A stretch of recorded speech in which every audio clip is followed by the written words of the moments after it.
Hello students, welcome to my YouTube channel Dinesh Math Classes। हामी यो भन्दा plain को फर्स्ट पार्ट गरेका थियौं। फर्स्ट पार्ट को भिडियोमा प्लेन को इक्वेशन्स पढ्दै थियौं हामीले, जसमध्ये हामीले equation of plane in general form पढ्यौं अनि त्यसपछि equation of plane in intercept form पढ्यौं। त्यसपछि थर्ड नम्बरमा अब पढ्नु पर्ने के छ त 3 नम्बरमा पढ्नु छ equation of plane in normal form है। इक्वेशन अफ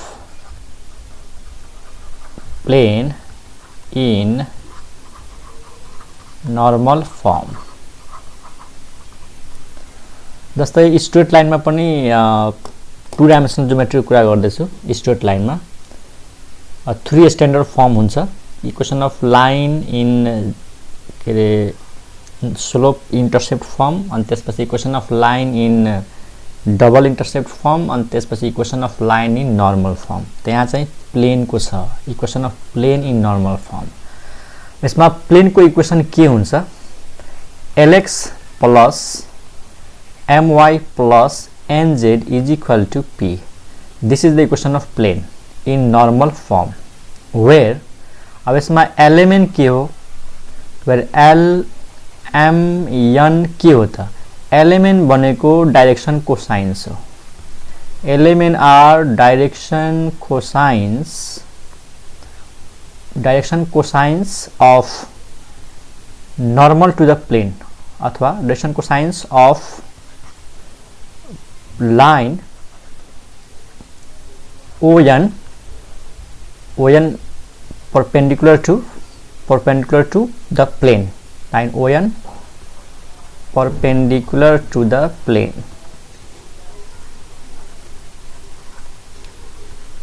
अथवा सीधे हामीले यसरी भने पनि हुन्छ एलिमेंट आर डायरेक्शन को cosines of normal to the plane from origin. यो ON के हो अहिले म फिगरमा देखाउँछु। अनि P के हो त है, and what is P? The P is length of, सीधे भनौं न P भनेको नै के हो त ON हो। यो के हो त लेंथ अफ नर्मल।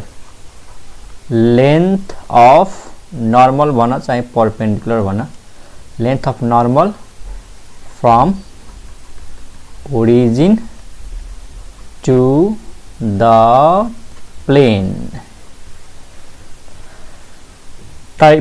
प्लेन को इक्वेशन नॉर्मल फॉर्म में ए हुन्छ lx plus my plus nz is equal to p, where l m n भनेको डायरेक्शन कोसाइन हो। कसको? नॉर्मल लाइन को। कस्तो नॉर्मल लाइन? जुन लाइन प्लेन में परपेंडिकुलर हुन्छ, ओरिजिन बाट ड्रा गरेको हुन्छ, र p भनेको त्यो नॉर्मल को लेंथ हो। अब यसलाई म फिगर में देखाउँछु हेर। त suppose this is z axis and this is x axis, sorry y axis, and this is z axis। suppose this is x axis origin and this is y and this is z। अनि एउटा plane draw गरौँ। Suppose this is the plane, मानौ यो हो plain,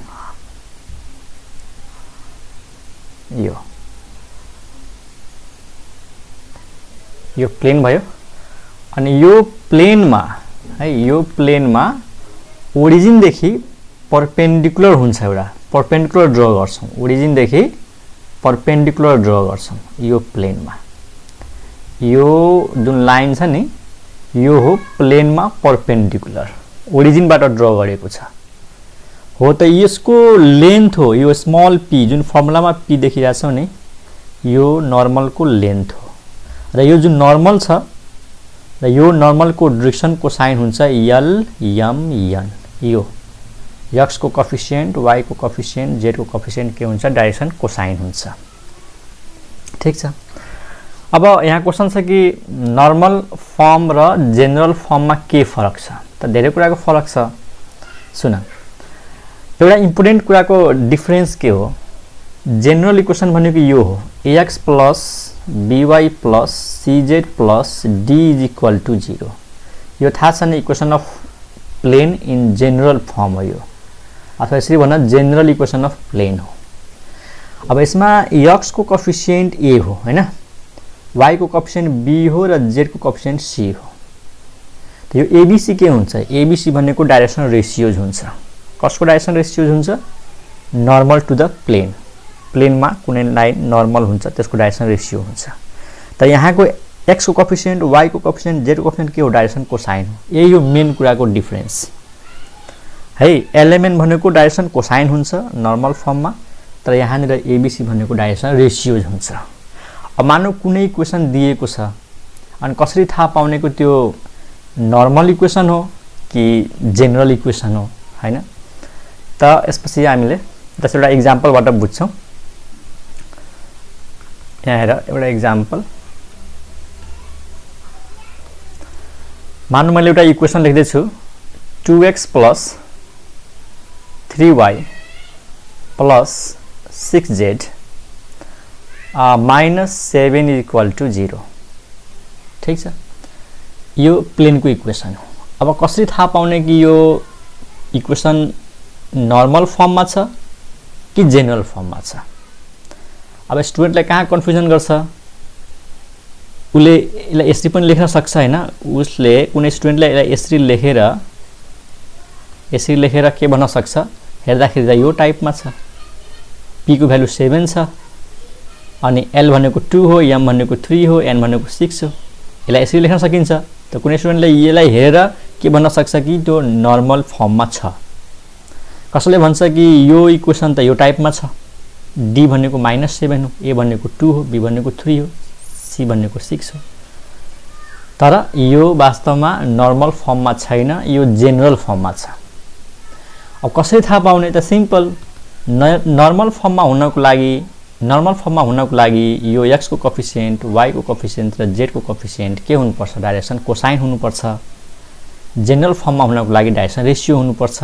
अब यहाँ confusion छ 2 3 6 direction cosine हो कि डाइरेक्सन रेशियो हो? त सिम्पल, यिनीहरूको स्क्वायर गरेर जोडौं। यो 2 को स्क्वायर गरौं, 2 स्क्वायर, 3 को स्क्वायर गरौं, 6 को स्क्वायर गरौं, के यो 1 हुन्छ त? हुँदैन हैन? अभियसली यो 1 हुँदैन। त यो यसको स्क्वायर प्लस यसको स्क्वायर प्लस यसको स्क्वायर 1 आएन, जोडेर 1 आएन। यसको मतलब यो के हो त? इन जेनरल फर्म हो यो। This is the equation of plane in general form. यदि यो जोडेर 1 आयो भने यो नर्मल फर्ममा हुन्छ, किनकि हामीलाई थाहा छ एलिमेन्ट भनेको के हो त? एलिमेन्ट भनेको डाइरेक्सन कोसाइन हो र l square + m square + n square = के हुन्छ? 1 हुन्छ स्टुडेन्ट, हो कि हैन? l square + m square + n square = 1 हुन्छ। त सिम्पल छ, x को कोएफिसिएन्ट को स्क्वायर, y को कोएफिसिएन्ट को स्क्वायर र z को कोएफिसिएन्ट को स्क्वायरलाई जोडेर 1 आयो भने नर्मल फर्ममा हुन्छ र 1 आएन भने जेनरल फर्ममा हुन्छ। अब यहाँनिर एउटा क्वेशन हुन्छ कि how to convert general equation to the normal equation. त त्यो हामी एउटा टपिक पढ्छौं अब, how to convert general equation to the normal equation. त यहाँनिर टपिक के लेखौं? Reduction of general form to normal form. यानी जेनरल फर्ममा दिएको हुन्छ अनि त्यसलाई हामीले के गर्छौं त? नर्मल फर्ममा कसरी लैजाने त्यो क्वेशन छ हाम्रो। त सिम्पल छ, equation of plane in general form is, हामीलाई थाहा छ जेनरल फर्मको इक्वेसन यो हुन्छ x + by + cz + d = 0। ठीक छ, अनि यसलाई कहाँ लग्नु छ त? नर्मल फर्ममा लग्नु छ। त के गर्ने? पहिला यसलाई यसरी लेख, x + by + cz = -d। अनि नर्मल फर्ममा लग्नको लागि यो जुन एबीसी छ, यो एबीसी के हो रे? एबीसी ले के जनाउँछ डाइरेक्सनल रेशियोज कसको डाइरेक्सनल रेशियोज नर्मलको जस्तै मानौं यो इक्वेसन यो प्लेनको सपोज यो प्लेनको यो इक्वेसन हो अनि यो प्लेनमा एउटा नर्मल लाइन ड्रा गरौँ हो यसको हो यो डाइरेक्सनल रेशियो भनेपछि अब के गर्नु पर्यो त भनेपछि यो डाइरेक्सन रेशियोजलाई हामीले डाइरेक्सन कोसाइनमा चेन्ज गर्नु पर्यो किनकि जेनरल इक्वेसनमा डाइरेक्सन रेशियोज हुन्छ नर्मल इक्वेसनमा के हुन्छ डाइरेक्सन कोसाइन हुन्छ त सिम्पल डाइरेक्सन रेशियोलाई जब डाइरेक्सन कोसाइनमा चेन्ज गर्छौं त त्यो अटोमेटिक कहाँ गइहाल्छ त नर्मल इक्वेसनमा गइहाल्छ र हामीलाई थाहा छ डाइरेक्सन रेशियोजलाई डाइरेक्सन कोसाइनमा कसरी चेन्ज गर्छौं त यो हरेक डाइरेक्सन रेशियोलाई हामीले यसले डिभाइड गर्छौं a divided by root over a square plus b square plus c square त्यसैगरी b divided by root over a square plus b square plus c square अनि c divided by root over a square plus b square plus c square ठीक छ त हामीले के गर्छौं root over a square plus b square plus c square ले यसलाई divide गर्छौं तर एउटा कुरा के ख्याल गर्ने right hand side should be positive right hand साइडलाई पोजिटिभ बनाएर अनि बल्ल root over a square plus b square plus c square divide गर्ने किनकि नर्मल फर्ममा अर्को एउटा कन्डिसन के हुन्छ नर्मल फर्ममा यो p के हो लेन्थ हो लेन्थ मस्ट बी पोजिटिभ त राइट ह्यान्ड साइड पोजिटिभ हुनुपर्छ छैन भन्ने बनाउन सकिन्छ इजिली बनाउन सकिन्छ त्यो मैले एक्जाम्पल गरेर देखाउँछु हैन त यहाँनिर हामीले के लेखौं dividing both sides by dividing both sides by root over a square plus b square plus c square after making right hand side positive right hand side लाई पोजिटिभ बनाएपछि यसले डिभाइड गर्दिने we get त्यसपछि हामीले के पाउँछौं त divide गर्दौ a divide by root over a square plus b square plus c square into x हो के न plus b divide by root over a square plus b square plus c square into y plus c divide by root over a square plus b square plus c square into z and minus d divide by root over a square plus b square plus c square and this is in the normal form यो हो normal form which is in the normal form त normal फर्ममा जान्ने बित्तिकै यो के भयो त यो भयो l अनि y को कोएफिसिएन्ट के भयो m अनि यो के भयो त n अनि यो के भयो त p भयो lx plus my plus nz equal to p अब म एउटा एक्जाम्पल गरेर देखाउँछु कि राइट ह्यान्ड साइडलाई कसरी पोजिटिभ बनाउने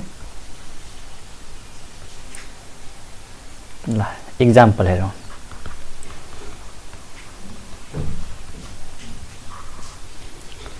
क्वेशन छ है क्वेशन को रूपमै गरौं reduce the equation 2x plus 3y minus 6z plus 5 लिदिउँ 5 plus 5 is equal to plus 5 equal to 0 to normal form त यो क्वेशन भयो है त अब यसको सोलुसन हेर अब यस्तै क्वेशन एक्सरसाइजमा छ तिमीले आफै पनि गर्न सक्छौ त गिवन इक्वेसन के छ 2x plus 3y minus 6z plus 5 is equal to 0 अब यो कांस्टेंट लाई अर्को साइडमा लैजाऊ त 2x plus 3y minus 6z is equal to minus 5 अब यो कन्स्टेन्ट राइट ह्यान्ड साइडमा नेगेटिभ छ तर हामीलाई चाहियो पोजिटिभ। त पोजिटिभ कसरी बनाउने त माइनसले मल्टिप्लाई गरिदेऊ simple minus 2x minus 3y plus 6z is equal to 5 हेरौँ कति इजिली बनाउन सकिन्छ पोजिटिभ है। त 5 यता आएपछि माइनस 5 भयो माइनस त हामीलाई चाहिएन प्लस चाहियो त माइनसले मल्टिप्लाई गरिदियौँ। अथवा हामीले यसबाट यो डाइरेक्ट लेख्न सक्छौँ नि यो इक्वेसनबाट यो इक्वेसन त डाइरेक्ट लेख्न सक्छौँ 5 लाई त्यही साइडमा राख अनि यो तीनटाले अर्को साइडमा लैजाऊ त यो 2x उता जान्छ माइनस 2x यो 3y उता जान्छ माइनस 3y माइनस 6z उता जान्छ plus 6z is equal to 5 जे होस् राइट ह्यान्ड साइड पोजिटिभ आयो। अब पोजिटिभ आएपछि हामीले के गर्छौँ त यसलाई डिभाइड गर्छौँ है केले डिभाइड गर्छौँ dividing both sides by dividing both sides by root over a square भनेको के हो माइनस 2 स्क्वायर बी स्क्वायर भनेको के हो माइनस 3 को स्क्वायर सी स्क्वायर भनेको 6 को स्क्वायर यो कति आउँछ यो हुन्छ 4 यो हुन्छ 9 यो हुन्छ 36 प्लस 4 40 प्लस 9 49 को स्क्वायर रुट 7 यसको मतलब हामीले 7 ले डिभाइड गर्ने कन्फ्युजन हो है। यो -2 भनेको a को भ्यालु भयो के जुन जेनरल फर्म हुन्छ नि a को भ्यालु -2 भयो b को भ्यालु -3 भयो अनि c को भ्यालु 6 भयो त 7 ले डिभाइड गर्दिने वी गेट अनि के पाउँछ त हामीले -2 by 3 into x minus 3 by 7 into y and plus 6 by 7 is equal to 5 by 7 and which is in the normal form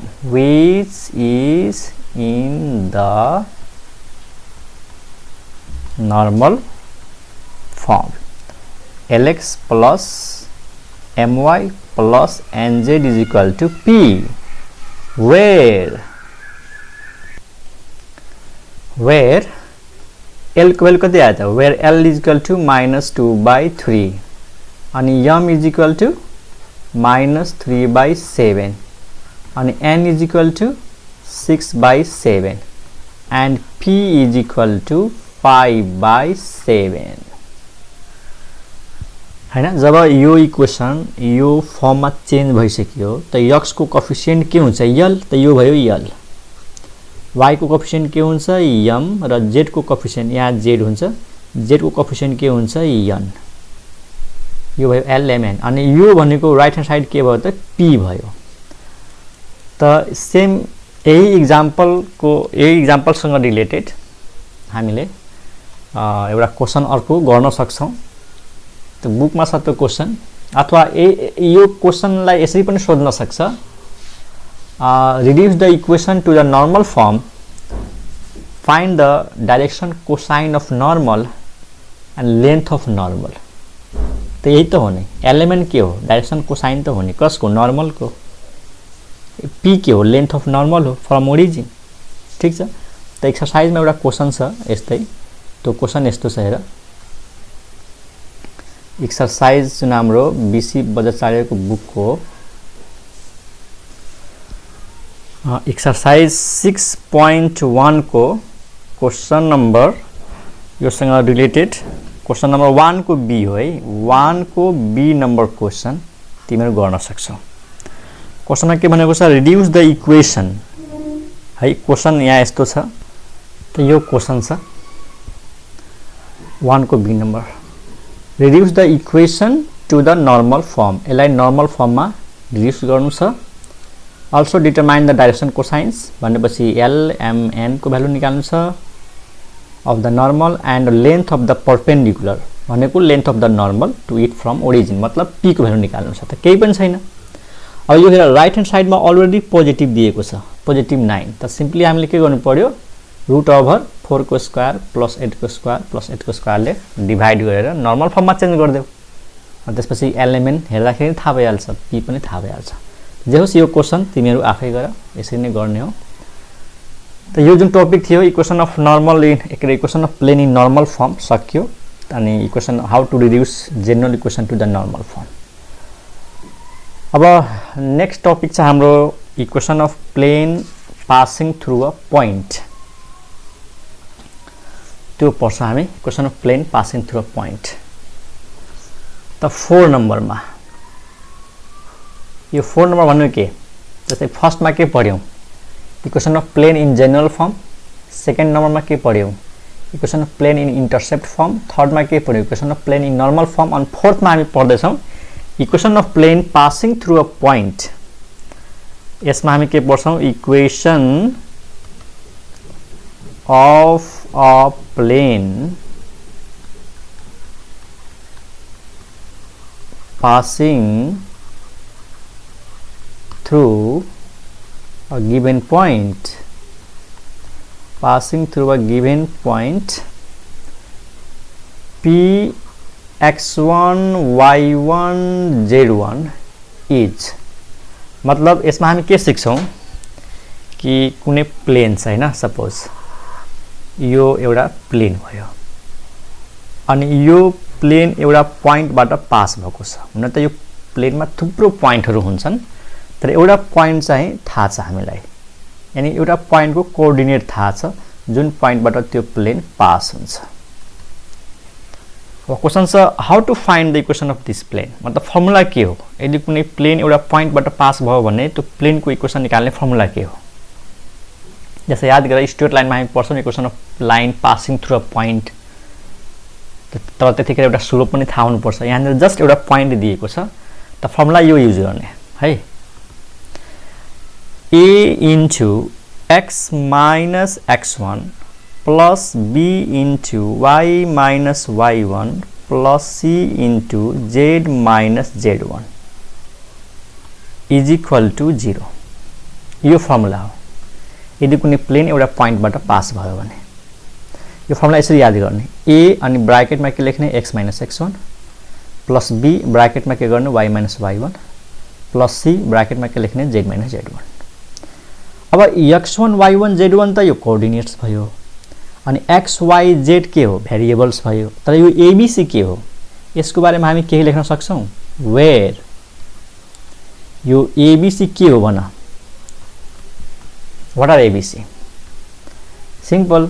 आखिरी जब यो a ले मल्टिप्लाई गर्छ हो त x को कोएफिसिएन्ट कति हुन्छ a, y को कोएफिसिएन्ट के हुन्छ b, z को कोएफिसिएन्ट के हुन्छ c।